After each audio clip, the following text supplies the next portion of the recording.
ఖమ్మం జిల్లాలో RTC bus ప్రమాదానికి గురైంది. హైదరాబాద్ నుంచి మణుగూరు వెళుతోన్న బస్సు నాయకన్గూడెం వద్ద అదుపు తప్పి నాగార్జున సాగర్ కాలువలోకి దూసుకెళ్లింది. ఈ ఘటనలో 2 ఏళ్ల చిన్నారి ప్రాణాలు కోల్పోయాడు.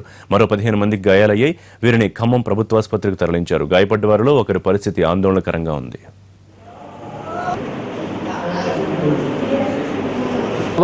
లైట్ వర్షం స్టార్ట్ అయింది.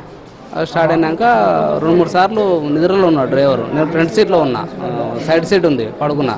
సార్ మెల్లగమని అని చెప్పిన అనుకుంటా వచ్చేసిండు. అసలు కండక్టర్ ఉంటేనే ఇద్దరు కాంప్రమైజ్ మాట్లాడుకుంటూ వచ్చేవారు. ఒకడే ఉన్నాడు, అతను టికెట్ తీసుకుంటున్నాడు.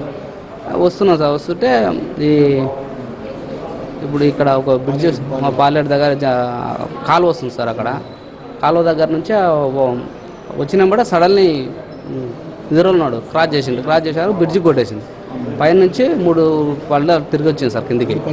3 పళ్ళలు పడి లెవెల్ నిలబడింది. మళ్ళీ కిందికి వాటర్లో పడిపోయినాం సార్. వాటర్ బస్సు లెవెల్కి ఉంది, ఫ్లోటింగ్ లేదు వాటర్. అక్కడ నిలబడిన వాటర్లో పడిపోయినాం సార్.